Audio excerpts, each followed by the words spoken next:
Hello dear learner, welcome to the English का daily dose episode number 3। और आज मैं इंग्लिश के डेली डोज के एपिसोड नंबर 3 में आपको दो बेहतरीन वर्ड्स के बीच के डिफरेंस के बारे में बताने वाला हूं। जी हाँ, तो आज हम बात करेंगे इंग्लिश के वो दो शब्द जो एक आम बोलचाल की भाषा में यूज़ तो होते हैं, बट इनके बीच के डिफरेंसेस को लेकर बहुत मिथ कहा जाए कि मिसकंसेप्शन है।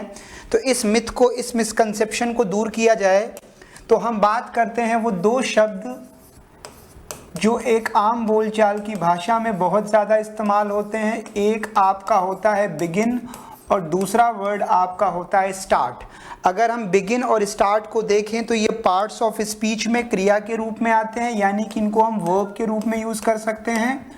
और इनकी जो कॉमन मीनिंग पाई गई है वो कॉमन मीनिंग होती है शुरू करना या प्रारंभ करना।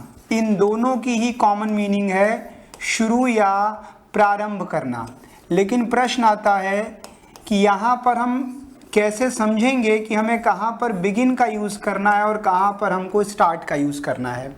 तो यहाँ पर आज मैं आपको दो बहुत इंपॉर्टेंट बातें बताऊंगा जो बिगिन और स्टार्ट के बीच के डिफरेंसेस को अच्छी तरीके से क्लैरिफाई करेगा, बशर्ते आप इन छोटी छोटी बारीकियों को आज के सेशन में आखिरी तक देखिएगा। और सेशन के लास्ट में मैं आपसे पूछूंगा कि क्या आपको बिगिन और स्टार्ट के बीच का डिफरेंस क्लियर हुआ, क्योंकि हमेशा की तरह आज के सेशन के लास्ट में भी मैं आपको 10 क्वेश्चंस कराऊंगा जहां पर हम बिगिन और स्टार्ट के बीच के डिफरेंसेस को ध्यान में रखते हुए सही जवाब तक पहुंचेंगे। तो आइए शुरू करते हैं सेशन को। सबसे पहले हम बात करते हैं कि बिगिन और स्टार्ट का यूज़ कहाँ किया जाता है। तो सबसे पहले मैं आपको बताता हूं कि जब आप गौर करिएगा, जब हम किसी चीज़ को शुरू करते हैं, यहाँ पे बहुत ध्यान दीजिएगा, जब हम किसी चीज़ को शुरू करते हैं या जब हम किसी चीज़ को प्रारंभ करते हैं, तो हम किसका यूज़ करते हैं? बिगिन का मतलब भी होता है शुरू करना, प्रारंभ करना, और स्टार्ट का मतलब भी होता है। तो यहाँ पर ध्यान दीजिएगा, जब हम किसी चीज़ को शुरू करते हैं या प्रारंभ करते हैं। और दूसरा पॉइंट क्या है? जब कोई चीज़ शुरू या कहा जाए प्रारंभ होती है, जब कोई चीज़ शुरू या प्रारंभ होती है तो प्रश्न आता है कि इन दोनों स्टेटमेंट्स में क्या डिफरेंस है। तो यही तो आपको सबसे बड़ा डिफरेंस सीखने को मिलेगा, बशर्ते आप हिंदी नहीं इनके पीछे की कहानी को समझिएगा। यहाँ पर लिखा है कि जब हम किसी चीज़ को शुरू करते हैं या प्रारंभ करते हैं, और दूसरा पॉइंट लिखा है कि जब कोई चीज़ शुरू होती है या जब कोई चीज़ प्रारंभ होती है। तो आइए, अगर मैं आपसे ये कहूँ कि जब कोई मीटिंग हम शुरू करते हैं, ध्यान दीजिएगा, जब हम कोई मीटिंग शुरू करते हैं, जब हम कोई यात्रा शुरू करते हैं, या कहा जाए कि जब हम कोई कहानी शुरू करें या जब हम कोई व्यापार शुरू करते हैं, गौर करिएगा, ऐसे बहुत सारे पॉइंट्स हैं।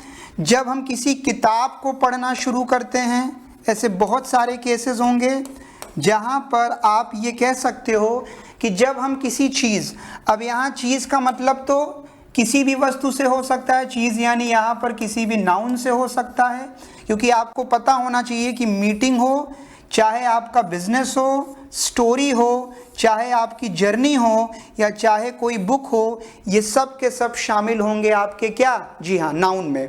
तो प्रश्न आता है कि जब हम किसी चीज़ को शुरू या प्रारंभ करते हैं तो हम किस चीज़ का यूज़ करते हैं, क्योंकि यहाँ पर ध्यान देने वाली बात यह है कि शुरू करना और प्रारंभ करना, इन दोनों के लिए अंग्रेजी में दो वर्ड चुने गए हैं। एक चुना गया है बिगिन, तो एक चुना गया है क्या? स्टार्ट।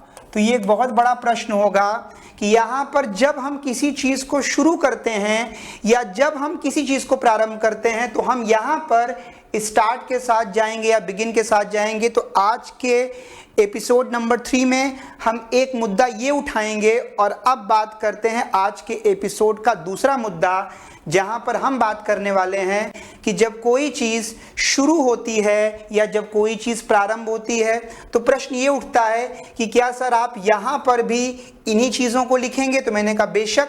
तो आइए यहाँ पर भी मैं वही नाउन लिखता हूँ जो मैंने बाईं तरफ लिखा हुआ है। Number 1 meeting. इसके अलावा अगर हम बात करते हैं, जैसे हमने यहाँ पे लिखा है यात्रा, गौर करिएगा, या फिर हमने यहाँ पर लिखा कहानी, या फिर कहा जाए कोई व्यापार, या फिर यूं कहा जाए कि अगर हम किसी किताब की बात करें, यानी जो चीज़ें मैंने पहले पॉइंट पे लिखी हैं सेम वही चीज़ें मैं यहाँ पर भी शामिल कर रहा हूँ। तो नाउन को मैं चेंज नहीं कर रहा हूँ जानबूझकर, क्योंकि जब दोनों तरफ बैलेंस रहेगा तब आप इन दोनों शब्दों के बीच के डिफरेंस को अच्छी तरीके से कवर करोगे। तो यहाँ पर भी आप देख पा रहे हो कि लिस्ट में मैंने उन्हीं नाउन को शामिल किया है जिनको मैंने बाएं हाथ वाली लिस्ट पे शामिल किया था। अब आप यहाँ पर साफ तौर पे देख पा रहे हैं और आप समझ पा रहे हैं कि जब हम किसी चीज़ को शुरू करते हैं, जाहिर सी बात है कि अगर हम शुरू करेंगे, गौर करिएगा, अगर हम शुरू करेंगे तो लोग हमको क्या मानेंगे, लोग हमको मानेंगे सब्जेक्ट। रिपीट करिएगा, यहाँ पे मेन पंच ये है, जब हम किसी चीज़ को शुरू करते हैं, जब हम किसी चीज़ को प्रारंभ करते हैं तो जाहिर सी बात है कि लोग हमें मानते हैं सब्जेक्ट, और हम जिस चीज़ को शुरू करते हैं या प्रारंभ करते हैं लोगों की नज़र में वो चीज़ होती है ऑब्जेक्ट। यानी इस लिस्ट में जितने भी नाउन आपको नज़र आ रहे हैं उन सब को हम सेंटेंस में यूज करेंगे एज एन ऑब्जेक्ट। क्या यूज करेंगे? As an object. लेकिन अगर हम यहां बात करें तो इस वाली कंडीशन में हमने खुद को शामिल नहीं किया, बल्कि यहां पर साफ साफ लिख दिया कि जब कोई चीज स्वयं शुरू हो, जब कोई चीज स्वयं प्रारंभ हो, तो यहां पर वो चीज स्वयं ही क्या बन जाएगी? सब्जेक्ट। तो सबसे बड़ा अंतर जो आपको समझ में आना चाहिए वो ये है कि अगर कोई नाउन स्वयं क्या बन जा रहा है? सब्जेक्ट। यानी अगर मीटिंग, किताब, यात्रा, कहानी, व्यापार, अगर ये किसी भी इंग्लिश के सेंटेंस में सब्जेक्ट के रूप में आते हैं तब शुरू होने और प्रारंभ होने की मीनिंग बदल जाती है। लेकिन जब यही नाउन आपके किसी अंग्रेजी के वाक्य में ऑब्जेक्ट के रूप में आएंगे तब शुरू होने और प्रारंभ होने की मीनिंग बदल जाएगी। यहां से एपिसोड नंबर 3 की शुरुआत होगी। तो अब आप और अटेंटिव हो जाइएगा, क्योंकि अब जो बात मैं आपको बताऊंगा वो मेन पॉइंट होगा आज के इंग्लिश के डेली डोज का, क्योंकि आज मैं बात करने वाला हूं बिगिन और स्टार्ट के बीच का मेन अंतर। अब तक मैंने भूमिका बनाई, अब मैं गाड़ी को टॉप गियर पे लगाने वाला हूं। तो बिल्कुल समझ जाइएगा, क्योंकि अगर आप यहां से थोड़ा बहुत भी क्या हुए, डिस्ट्रैक्ट हुए, तो आप कि गाड़ी जो है वो क्या रेल गाड़ी क्या होता है, पटरी पर से आपकी गाड़ी उतर सकती है। तो आइए अब एक एक करके मैं आपको एग्जाम्पल देता हूं और इस चीज़ को थोड़ा सा डिटेल में लेके चलते हैं। यहाँ पर एक चीज़ मैं आपको क्लियर कर दूं कि जब हम किसी चीज़ की शुरुआत करते हैं, जब हम किसी चीज़ की शुरुआत करते हैं तो हम वरीयता देते हैं स्टार्ट को। मैं पहले क्लियर कर दूं, जब हम किसी चीज़ की शुरुआत करते हैं, जब हम किसी चीज़ को प्रारंभ करते हैं तब हम वरीयता देते हैं स्टार्ट को। लेकिन जब कोई चीज़ स्वयं से शुरू होती है, जब कोई चीज़ खुद से स्टार्ट हो जाती है, वो प्रारंभ हो जाती है, तब हम वरीयता बिगिन और स्टार्ट दोनों को देते हैं। ध्यान दीजिएगा, और यहीं से खेल शुरू होगा। मैं रिपीट कर रहा हूं, जब हम किसी चीज़ को शुरू करते हैं, जब हम किसी चीज़ को प्रारंभ करते हैं, तो वो चीज़ इनमें से चाहे जो हो आप स्टार्ट को वरीयता देंगे। लेकिन जब कोई चीज़ स्वयं से शुरू हो, जब कोई चीज़ स्वयं से प्रारंभ हो, तो वहाँ पर आपके पास चॉइस होती है कि आप बिगिन और स्टार्ट में किसी एक का चुनाव करें। लेकिन इस केस में आपके पास कोई चॉइस नहीं है। तो सबसे पहले मैं चाहूँगा कि जहाँ पर चॉइस नहीं है वहाँ पर मैं आपको 2, 4, 6 एग्जाम्पल्स पहले बनाकर दिखाऊं, क्योंकि बाद में हमेशा की तरह हम क्वेश्चंस पे भी आएंगे कि इन दोनों शब्दों पर अगर आपकी परीक्षा में सवाल बनता है तो वो सवाल किस तरह का होगा, ये जानना भी बहुत ज़रूरी है।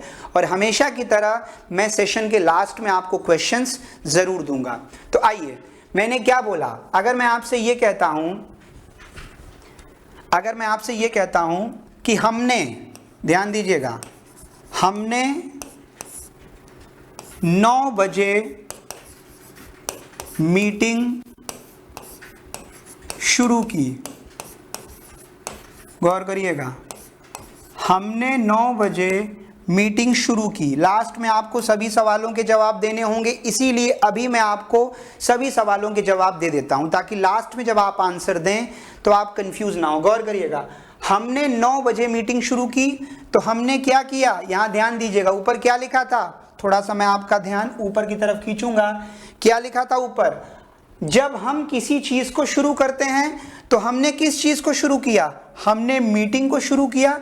मीटिंग यहां पर क्या है? मीटिंग वो चीज है जिसको हमने प्रारंभ किया, जिसको हमने शुरू किया। तो जाहिर सी बात है कि यहां पे हम अपने आप को एक सब्जेक्ट के रूप में पा रहे हैं और मीटिंग को यहां पर हम किस रूप में पा रहे हैं? बिल्कुल एज एन ऑब्जेक्ट। तो समझने वाली बात यह है कि जब हम शुरू करते हैं किसी चीज को तो वो शुरुआत कभी भी बिगिन नहीं कहलाती, वो शुरुआत हमेशा क्या कहलाती है? जी हाँ, तो वहां पर आप स्टार्ट का इस्तेमाल करेंगे, ना कि आप बिगिन का इस्तेमाल करेंगे। तो अगर परीक्षा में इस तरह के सेंटेंस आए और अगर एग्जामिनर ने ऐसे लिखा कि वी बिगैन और वी स्टार्टेड, वी बिगैन और वी स्टार्टेड, और उसके बाद क्या है? द मीटिंग, और लास्ट में आपने क्या लिखा? 9 बजे एट 9 o'clock। ध्यान से बात को समझिएगा, थोड़ा सा मैं स्क्रीन को ऊपर कर दे रहा हूं ताकि आपको साफ नजर आए। ये देखिए सेंटेंस क्या बना? वी बिगैन और we started the meeting at 9 o'clock। अगर परीक्षा में आपके पास दोनों ऑप्शंस हैं तो दोनों की हिंदी क्या होती है? शुरू करना। और जो हिंदी बेल्ट के बच्चे होते हैं वो अंग्रेजी के किसी भी शब्द को उसके कॉन्टेक्स्ट के हिसाब से नहीं, उसके प्रसंग के हिसाब से नहीं, बल्कि उसकी हिंदी के हिसाब से जज करते हैं, और यहीं वो बच्चे चूक कर जाते हैं। तो यहाँ पर अगर आप बिगैन लगा दोगे तो आपका गलत हो जाएगा, बल्कि हमें ये कहना चाहिए कि वी स्टार्टेड द मीटिंग, हमने मीटिंग को शुरू किया कितने बजे? 9 बजे। लेकिन अब मैं राइट हैंड साइड पे आता हूं, गौर करिएगा, मैं दोनों चीजों के बीच में बैलेंस लेके चलूंगा ताकि मैं अच्छी तरीके से आपको ये बात क्लियर करा सकूं। अब ये देखिएगा, यहां क्या लिखा है कि जब कोई चीज शुरू होती है, जब कोई चीज प्रारंभ होती है, यहां पर हमने मीटिंग को शुरू किया, तो क्या ऐसा नहीं हो सकता है कि मीटिंग 9 बजे अपने आप शुरू हो जाए? जैसा आपने देखा होगा कि जब क्लास में बच्चे आते हैं तो क्लास अपने आप शुरू हो जाती है। वहां पर क्लास को कोई चपरासी नहीं शुरू करता, बच्चे क्लास में आए, टीचर क्लास में आए तो क्लास अपने आप शुरू हो गई। तो अगर मैं इसी सेंटेंस को राइट हैंड साइड पे ऐसे लिखूं कि मीटिंग 9 बजे शुरू हुई, यानी अब मैं वी शब्द को यहां से हटाना चाह रहा हूं, मैं आ रहा हूं सेकंड वाले केस पर। अगर मैं आपसे यह कहता हूं, ध्यान दीजिएगा, अगर मैं आपसे यह कहता हूं कि मीटिंग, ध्यान दीजिएगा, मीटिंग 9 बजे शुरू हुई, मीटिंग 9 बजे शुरू हुई। अब यहां समझने वाली बात क्या है? यहां पे जो मीटिंग है आपका वो यहाँ पर एक सब्जेक्ट का काम कर रही है, लेकिन इस एग्जाम्पल में मीटिंग ऑब्जेक्ट का काम कर रही थी क्योंकि हमारे पास वी सब्जेक्ट के रूप में था। अब समझने वाली बात है कि ये सेंटेंस क्या कह रहा है कि जब कोई चीज, यहाँ चीज कौन है? जी हाँ, मीटिंग। जब कोई चीज शुरू हो या जब कोई चीज प्रारंभ होती है तो हमारे पास दोनों चॉइस होता है, हमारे पास बिगिन भी होता है और हमारे पास स्टार्ट भी होता है।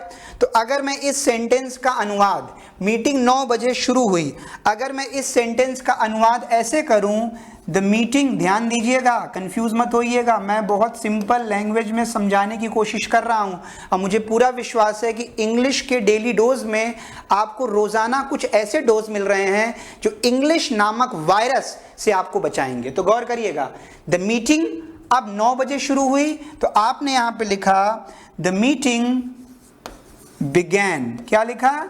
The meeting began. और आपने लिखा द मीटिंग स्टार्टेड। दोनों ही वर्ड का यूज किया, सेम चीज मैंने यहां किया था, तो मुझे बिगेन लगाने से मना किया गया और कहा गया कि स्टार्टेड के साथ जाओ। और अब यहां पर भी मैं दोनों वर्ड को यूज कर रहा हूं, तो आइए देखते हैं कि यहां पर ये दोनों वर्ड सही होते हैं या इन दोनों में से भी कोई एक गलत होगा। द मीटिंग बिगेन और the meeting started at 9 o'clock। अब यहां समझने वाली बात क्या है? यहां समझने वाली बात यह है कि आप बिगिन और स्टार्ट दोनों का ही यूज कर सकते हैं, लेकिन एक बात का ध्यान रखिएगा, हम वरीयता समझते हैं। जैसे दो चीजें हैं, अंग्रेजी में दो स्पेलिंग होती है कलर की, COLOR और होती है COLOUR। ध्यान दीजिएगा, स्पेलिंग दोनों सही हैं, डिक्शनरी में दोनों ही वर्ड सही माने गए हैं, लेकिन जो पहली वाली स्पेलिंग है वो अमेरिकन है और जो दूसरी वाली है वो ब्रिटिश है। जब आपकी परीक्षा में ये दोनों वर्ड्स स्पेलिंग एरर में आते हैं तो आपको इन दोनों में से किसी एक को चुनने के लिए कहा जाता है। डिक्शनरी कहती है दोनों सही हैं, लेकिन एग्जामिनर कहता है कि दोनों में से किसी एक को चुनना है, तो वहां होता है मोर अप्रोप्रिएट। और मोर अप्रोप्रिएट का चुनाव अमेरिकन और ब्रिटिश इंग्लिश के आधार पर होता है। और हम जिस परीक्षा की तैयारी करते हैं या हम जो अंग्रेजी बोलते हैं वो अमेरिकन नहीं होती, वो ब्रिटिश होती है। इस लिहाज से इन दोनों में जो हमारा मोर अप्रोप्रिएट ऑप्शन होता है that is option number B. Same logic begin और स्टार्ट पे अप्लाई होता है। कहते हैं कि स्टार्ट का इस्तेमाल आप कर सकते हो और बिगिन का इस्तेमाल भी कर सकते हो, लेकिन स्टार्ट कहलाता है इनफॉर्मल, अनौपचारिक, और जो आपका बिगिन होता है ये कहलाता है फॉर्मल, औपचारिक। और जब अनौपचारिक और औपचारिक के बीच में तुलना की जाती है तो टीचर कहता है, एग्जामिनर कहता है कि जब ये दोनों ऑप्शंस में हो तो आप वरीयता हमेशा किसको दीजिएगा? आप वरीयता दीजिएगा फॉर्मल इंग्लिश को, आप इनफॉर्मल को वरीयता मत दीजिएगा। यानी यहां पर आप बिगिन को काट दीजिए और आप क्या बोलिए, सॉरी एक मिनट, हाँ नहीं बिल्कुल बोला मैंने सही, काट मैंने गलत दिया। ये देखिए, तो आप फॉर्मल को वरीयता देंगे और फॉर्मल आपकी क्या है? फॉर्मल आपकी बिगिन है, फॉर्मल आपका स्टार्ट नहीं है। तो यहां पर आपका स्टार्टेड गलत हो जाएगा और बिगेन यहां सही हो जाएगा। जबकि यहां पर क्या हुआ, यहां बिगेन गलत हो गया और आपका स्टार्टेड सही हो गया। तो मुझे पूरा विश्वास है कि आपको इन सभी शब्दों के बीच का डिफरेंस धीरे धीरे बहुत अच्छी तरीके से क्लियर हो रहा होगा। और सबसे कमाल की चीज जो आप आज के एपिसोड नंबर 3 में देख रहे हैं वो ये है कि जब हम किसी चीज को शुरू या प्रारंभ करते हैं तब स्टार्ट लगाते हैं, लेकिन जब कोई चीज स्वयं से क्या होती है, स्टार्ट हो जाती है या स्वयं से प्रारंभ हो जाती है, तब आप वहां पर बिगिन और स्टार्ट दोनों का यूज कर सकते हैं। लेकिन वरीयता हम स्टार्ट को नहीं देते, वरीयता हम बिगिन को देते हैं, जिसको मैं बार बार फॉर्मल कह रहा हूं, और स्टार्ट को बार बार क्या कह रहा हूं? जी हां, इनफॉर्मल कह रहा हूं। तो मुझे पूरा विश्वास है कि ये दोनों कॉन्सेप्ट आपको क्लियर हो गया होगा। तो आइए इसी सीरीज में कुछ और बातें करते हैं, क्योंकि बहुत सारी बातें आज मैं आपके बीच में करने वाला हूं। तो सेशन को प्रॉपर तरीके से अटेंड करिए, आपके जो डाउट्स हैं वो कमेंट करते चलिए। और हाँ, अगर आपको हमारा इंग्लिश का डेली डोज अच्छा लगता है तो लाइव सेशन के बाद कमेंट करना मत भूला करिए, क्योंकि आपके कमेंट से बाकी व्यूअर्स को आइडिया लगता है कि इंग्लिश का डेली डोज वाकई में एक डोज का काम करता है। और अगर हम रोजाना रात 9 बजे एक डोज डिनर करते समय ले लें तो इंग्लिश की प्रॉब्लम हमारी हमेशा के लिए क्या हो जाएगी? दूर हो जाएगी। तो लाइव सेशन के बाद जब ये सेशन एंड होगा तो आप हमारे वीडियो के नीचे कमेंट सेक्शन में कमेंट करना मत भूलिएगा कि आपको हमारे इंग्लिश का डेली डोज कैसा लग रहा है। तो आइए बात को आगे बढ़ाते हैं। ऊपर मैंने बहुत सारे नाउन लिखे थे, जैसे कि यहां पर अगर आपको याद हो, अगर मैं यहां पर कोई मशीन लगूं, गौर करिएगा, यहां पर अगर मैं कोई मशीन लिखता हूं, एक वर्ड लिखना मैं भूल गया था, मशीन, इस पे बहुत सारे सवाल आपकी परीक्षा में बनते हैं। जब हम किसी चीज यानी जब हम किसी मशीन को शुरू करते हैं, जैसे मैंने क्या बोला कि हमने, गौर करिएगा, जैसे क्या बोला, मैंने वॉशिंग मशीन, गौर करिएगा, मैंने वॉशिंग मशीन को शुरू किया।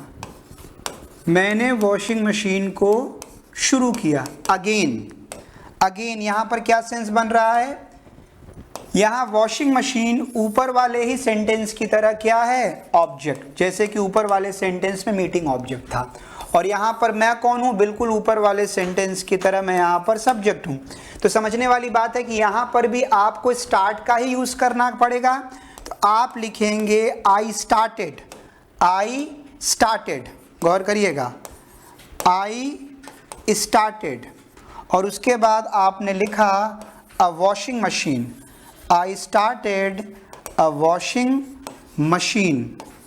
ये आपका सेंटेंस बन गया।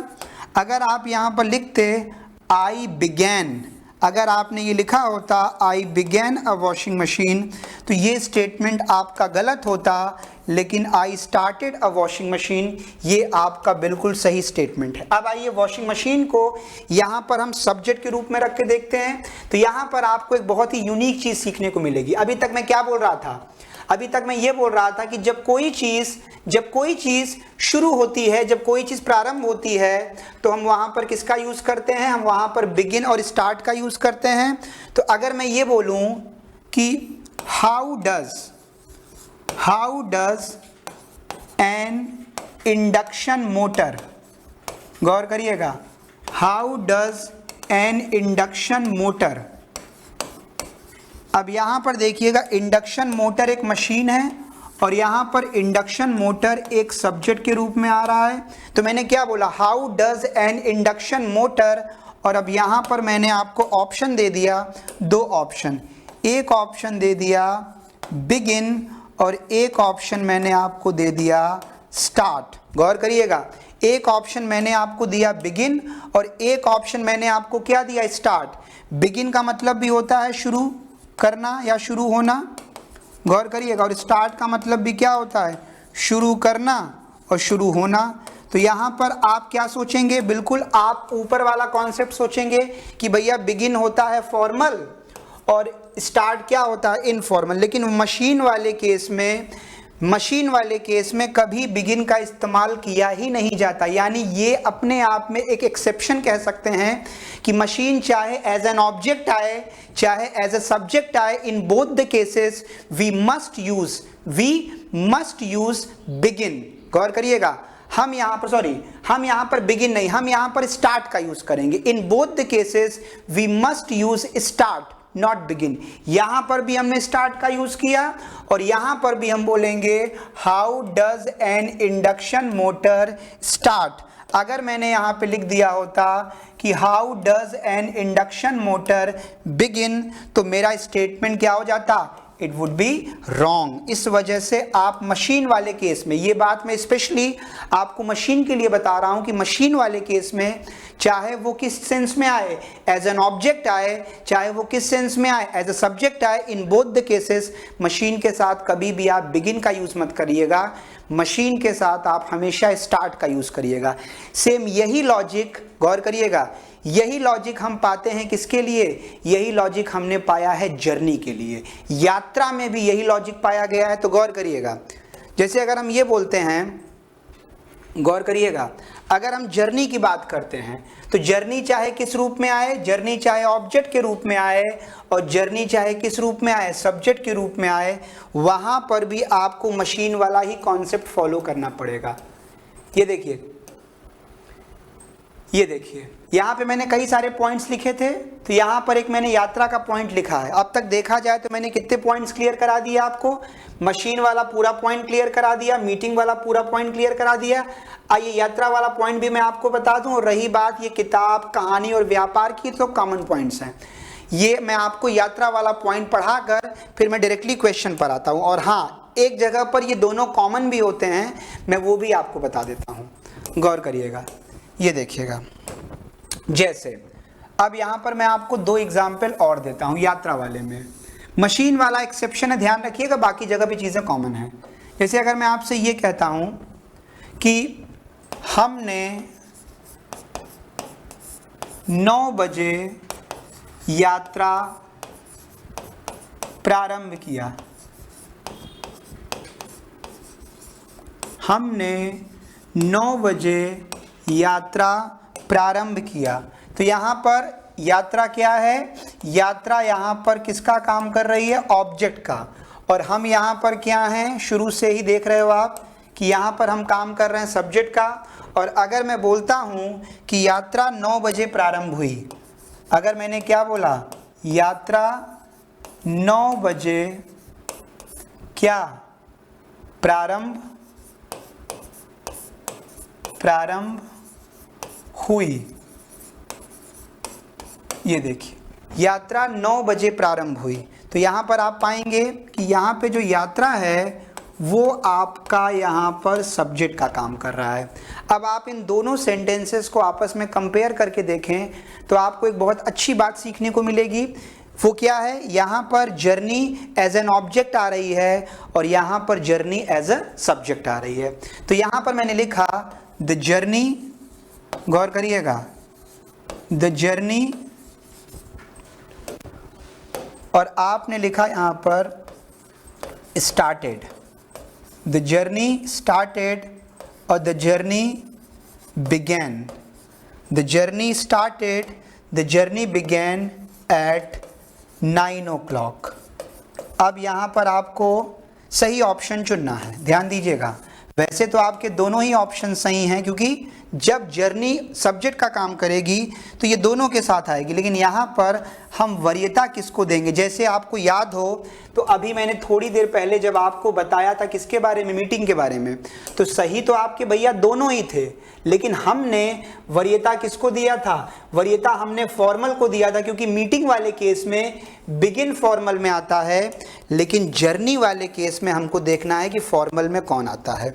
तो गौर करिएगा, मीटिंग वाले केस में आपका बिगिन फॉर्मल था, लेकिन जर्नी वाले केस में आपका बिगिन नहीं बल्कि आपका स्टार्ट होता है फॉर्मल। ये बेसिक बात आप ध्यान रखिएगा तो कभी आप कंफ्यूज नहीं होंगे। यानी गलत मैं दोनों में से किसी को भी नहीं कर रहा हूँ, यानी आपका बिगिन भी सही है, आपका स्टार्ट भी सही है, लेकिन जब आपको दोनों में से किसी एक को चुनने के लिए कहा जाता है तो आप वरीयता किसको देते हैं, आप वरीयता देते हैं स्टार्टेड को। The journey started at 9 o'clock और the journey began at 9 o'clock, दोनों सेंटेंस सही हैं, लेकिन वरीयता के पॉइंट ऑफ व्यू से हम लिखेंगे the journey started at 9 o'clock, यानी मीटिंग वाले केस में बिगिन फॉर्मल था और जर्नी वाले केस में स्टार्ट फॉर्मल है, और मशीन वाले केस में तो फॉर्मल इनफॉर्मल था ही नहीं, बल्कि मशीन साफ साफ कहता है कि भैया मुझे स्टार्ट के साथ लगाइएगा, बिगिन के साथ तो कतई मत लगाइएगा। तो एक बात मैं आपको यहाँ क्लियर कर दूं कि लाइव सेशन के बाद भी आप ये वीडियो प्लेलिस्ट में जाकर देख सकते हैं। वीडियो को एक नहीं 10 बार देखिए, जब तक आपका कॉन्सेप्ट क्लियर नहीं हो जाता तब तक आप इस सेशन को अटेंड करते रहिए, नोट्स बनाइए। ऐसा कहीं पर भी नहीं लिखा है कि आपको सारी बातें एक ही लेक्चर में समझनी है या समझ में आ जाएंगी। तो अगर मैं इस तरफ आता हूं तो हमने 9 बजे यात्रा शुरू की, तो यहां पर तो वैसे भी बिगिन का कोई कॉन्सेप्ट ही नहीं है, तो हम यहां चुपचाप लिखेंगे वी स्टार्टेड। क्या लिखेंगे, we started the journey at 9 o'clock। We started the journey at क्या, 9 o'clock। तो यहाँ पर आपने देखा कि अब तक मैंने आपको यात्रा का पूरा कॉन्सेप्ट, साथ ही साथ मीटिंग का मैंने पूरा का पूरा कॉन्सेप्ट और मशीन का मैंने पूरा का पूरा कॉन्सेप्ट बहुत डिटेल में पढ़ा दिया। साथ ही साथ मैंने आपको फॉर्मल और इनफॉर्मल के बीच का अंतर भी बताया, ये भी सिखाया कि यात्रा जब सब्जेक्ट के रूप में आती है, ऑब्जेक्ट के रूप में आती है तो कंडीशंस बदलती है, तो इनके साथ आने वाले बिगिन और स्टार्ट भी बदलते हैं। सेम लॉजिक मैंने नीचे के 2 वर्ड्स के साथ बताया कि जब ये सब्जेक्ट या ऑब्जेक्ट के रूप में आते हैं, लेकिन जब मैं मशीन वाले में आया तो मैंने ये नहीं देखा कि machine as a subject use हो रही है या as an object. In both the cases हमने मशीन के साथ स्टार्ट को लगाना क्या किया, प्रेफर किया। तो मुझे पूरा विश्वास है कि आज के सेशन में आपने बिगिन और स्टार्ट के कॉन्सेप्ट को बहुत अच्छी तरीके से कवर किया। तो आइए अब समय आ गया है कि मैं आपको बिगिन और स्टार्ट पे कुछ ऐसे क्वेश्चंस कराऊं जिसका सीधा संबंध आपकी प्रतियोगी परीक्षाओं से है। तो आइए ज़्यादा वक्त न लेते हुए शुरू करते हैं अब अपने क्वेश्चन सेशन को। क्वेश्चन सेशन को हम यहाँ पे शुरू करने वाले हैं।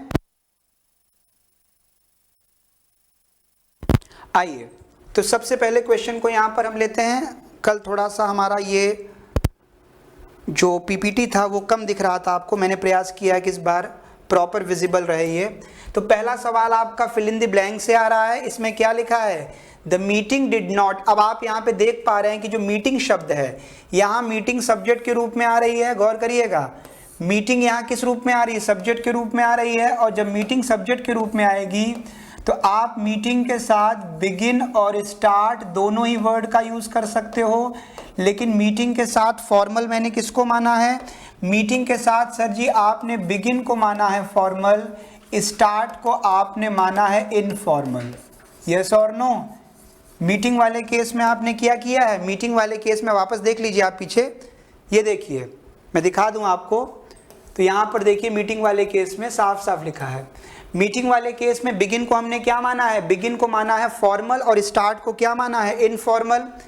तो अगर मैं ये चीज़ कहता हूँ तो जाहिर सी बात है, अगर मैं ये चीज़ कहता हूँ तो यहाँ पर हमारा जो बिगिन है ये हो जाएगा हमारा क्या, ये हो जाएगा हमारा फॉर्मल, और जो स्टार्ट है ये हमारा क्या हो जाएगा, इनफॉर्मल।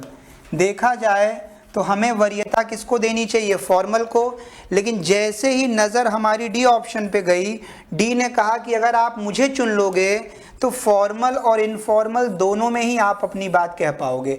अगर हमारे पास डी ऑप्शन ना होता तो अनडाउटेडली मैं बी के साथ जाता, लेकिन चूंकि मेरे पास डी ऑप्शन है तो मैंने सोचा कि मैं क्यों इनफॉर्मल और फॉर्मल के चक्कर में पड़ूं, मैं सीधे दोनों के साथ ना चला जाऊं। तो अगर मैं ऐसे बोलता हूं the meeting did not begin, तो ये मेरा फॉर्मल हुआ। और अगर मैंने बोला the meeting did not start until 9 PM, यानी मीटिंग 9 बजे तक प्रारंभ नहीं हुई थी, तो ये दोनों ही स्टेटमेंट्स मेरे सही होंगे।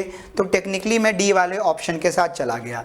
आइए जल्दी से अपने अगले सवाल को लेते हैं। अगला सवाल क्या है, प्रेस दिस बटन, इस बटन को प्रेस करिए। और यहाँ पर आप देख सक रहे हैं कि यहाँ पे जो प्रिंटर है वो एक मशीन का काम कर रही है, और यहाँ पे जो मशीन है वो किस रूप में आ रही है, ऑब्जेक्ट। और मैंने क्या बोला था कि मशीन चाहे सब्जेक्ट के रूप में आए, मशीन चाहे ऑब्जेक्ट के रूप में आए, मशीन के साथ आप बिगिन का यूज़ नहीं करेंगे, मशीन के साथ हम हमेशा स्टार्ट का यूज़ करेंगे। तो अगर मैं ए ऑप्शन के साथ जाता हूं तो सेंटेंस क्या बनता है, press this button to start the printer, यानी इस बटन को दबाइए तो प्रिंटर क्या हो जाएगा, शुरू हो जाएगा।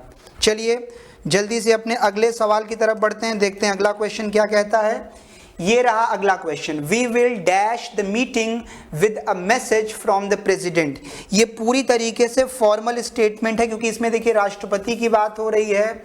अब आप समझिएगा कि यहाँ जो आपका मीटिंग वर्ड है वो किस रूप में आ रहा है, वो ऑब्जेक्ट के रूप में आ रहा है, और यहाँ पर हम कौन हैं, हम सब्जेक्ट हैं। तो टेक्निकली देखा जाए तो यहाँ पर हम स्टार्ट के अलावा कोई और वर्ड चुन सकते हैं क्या, हम किसी और वर्ड के साथ जा ही नहीं पाएंगे, क्योंकि यहाँ मीटिंग किस रूप में आ रही है, यहाँ मीटिंग आ रही है ऑब्जेक्ट के रूप में, यानी हम मीटिंग को शुरू करेंगे। तो अगर मैं ये बोलूँ कि we will start the meeting with a message from the क्या, प्रेसिडेंट। गौर करिएगा, we will start dash the meeting with a message from the president. और यहाँ पर आप बेस्ट ऑप्शन किसको चुन सकते हैं, आप बेस्ट ऑप्शन यहाँ पर स्टार्ट को लगा सकते हैं। अगला क्वेश्चन देखिए, अगला क्वेश्चन क्या कह रहा है, अगला क्वेश्चन कह रहा है माई car would not dash this morning. अब यहाँ पर कार क्या है, कार यहाँ मशीन है, और सीधी सी बात है कि मशीन के लिए आप स्टार्ट का यूज़ करोगे, चाहे सब्जेक्ट के रूप में आए चाहे ऑब्जेक्ट के रूप में। My car would not start this morning so I had to, यहाँ थोड़ा सा गलत है, यहाँ पर कम होना चाहिए, I had to come by bus, यानी मेरी कार आज सुबह शुरू नहीं हुई इसलिए मुझे बस लेकर जाना पड़ा। अगला क्वेश्चन देखते हैं, क्वेश्चन नंबर 5। यहाँ लिखा है द स्टोरी। अब गौर करिएगा तो स्टोरी यहाँ पर क्या है, स्टोरी यहाँ पर यूज़ कर रहे हैं हम एज अ सब्जेक्ट। ध्यान दीजिएगा, स्टोरी यहाँ पर आ रहा है किस रूप में, सब्जेक्ट के रूप में। तो अगर मैं यहाँ पर बिगिंस का यूज़ करता हूँ या किसका यूज़ करता हूँ, स्टार्ट्स का, तो दोनों ही एक्सेप्टेबल हैं। लेकिन अगर मैं वरीयता की बात करूं तो स्टोरी के साथ ये जो आपका बिगिन होता है वो फॉर्मल होता है और जो स्टार्ट है वो आपका क्या है, इनफॉर्मल। लेकिन जैसे ही नज़र मेरी डी ऑप्शन पर गई मैं तुरंत समझ गया कि अगर मैं डी के साथ जाऊंगा तो फॉर्मल और इनफॉर्मल दोनों एक्सेप्ट कर लिए जाएंगे। हाँ, अगर डी ऑप्शन ना होता तो मैं आपको बिगिन के साथ जाने को कहता, ठीक पहले वाले सवाल की तरह। अगला क्वेश्चन देखिए, जो रेस है वो 3 बजे शुरू होती है, तो यहाँ रेस भी स्टोरी की तरह क्या है, सब्जेक्ट। और आप देख पा रहे हैं कि यहाँ पर भी बिगिंस और स्टार्ट्स है, तो जाहिर सी बात है कि आप बिगिंस का भी यूज़ कर सकते थे, स्टार्ट्स का भी। फ़र्क इतना है कि बिगिन ऊपर वाले की ही तरह यहाँ फॉर्मल है और स्टार्ट ऊपर वाले की ही तरह क्या है, इनफॉर्मल है। तो हम यहाँ वरीयता बिगिन को देंगे क्योंकि वो फॉर्मल है। लेकिन जैसे ही नज़र डी वाले ऑप्शन पर पड़ी, एक बार फिर हमने ये सोचा कि अगर हम डी के साथ जाएंगे तो फॉर्मल और इनफॉर्मल दोनों को एक्सेप्ट कर सकते हैं।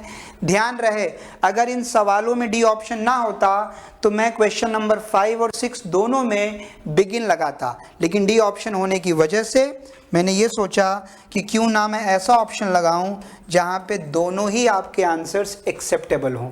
अब ये देखिए, they fire a gun to indicate, गौर करिएगा, the starting of the race. यहाँ पर क्या होगा, स्टार्टिंग ऑफ द रेस, क्योंकि यहाँ पर उन्होंने गन चलाया इंडिकेट करने के लिए कि वो क्या करेंगे, वो शुरू करेंगे। वो किसको शुरू करेंगे, वो रेस को शुरू करेंगे। यानी यहाँ पर जो आपका क्या है, रेस, वो यहाँ पर सब्जेक्ट नहीं है, बल्कि रेस यहाँ पर काम कर रहा है ऑब्जेक्ट का। तो टेक्निकली हम यहाँ पर बिगिन वर्ड का यूज़ नहीं कर सकते हैं, तो ना ही ए ऑप्शन जाएगा ना ही डी ऑप्शन। यहाँ बेस्ट ऑप्शन क्या होगा। अब प्रश्न आता है कि सर आपने यहाँ पर स्टार्ट क्यों नहीं लगाया, तो आप एक लॉजिक समझिए कि यहाँ पर द आ रहा है और अगर द के बाद हम स्टार्टिंग लगाते हैं तो स्टार्टिंग यहाँ पर जीरंड का काम करेगा और जीरंड एक नाउन की तरह ही काम करता है और किसी नाउन के पहले ही तो हम द लगाते हैं। तो ध्यान दीजिएगा इस चीज़ का। अगला क्वेश्चन क्या है, अगला क्वेश्चन है, the book was very technical and I could not dash to understand what it was about. एक बहुत ही यूनिक नियम है, इस नियम को मैं आज के लेक्चर में तो नहीं समझा पा रहा हूँ, लेकिन आगामी लेक्चर में मैं इस पर डिटेल में चर्चा करूँगा। इसके पीछे एक तर्क है, लेकिन उसके लिए आपको फाइनाइट और नॉन फाइनाइट वर्ब पढ़ना पड़ेगा। तो फिलहाल क्वेश्चन नंबर 8 में मैं आपको सही जवाब दे रहा हूँ कि इसका सही आंसर हो जाएगा स्टार्ट, लेकिन इसके पीछे का लॉजिक समझने के लिए आपको फाइनाइट और नॉन फाइनाइट वर्ब थोड़ा सा समझना पड़ेगा। यानी आज के लेक्चर में आप इस क्वेश्चन को मत शामिल करिए, और अगर आप शामिल करते हैं तो एक बार फाइनाइट और नॉन फाइनाइट वर्ब को पढ़ लीजिएगा, तो आपको समझ में आ जाएगा कि ऐसा मैंने क्यों कहा। और आते हैं अपने लास्ट के 2 क्वेश्चन पर।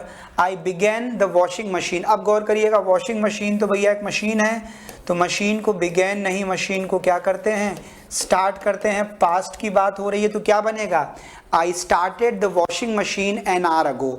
और लास्ट क्या है, कैन यू स्टार्ट। और यहाँ पर भी आप देख रहे हैं मशीन की ही बात हो रही है, क्योंकि लॉन मोवर का मतलब होता है जो मशीन लॉन की घास को काट कर छोटा करता है।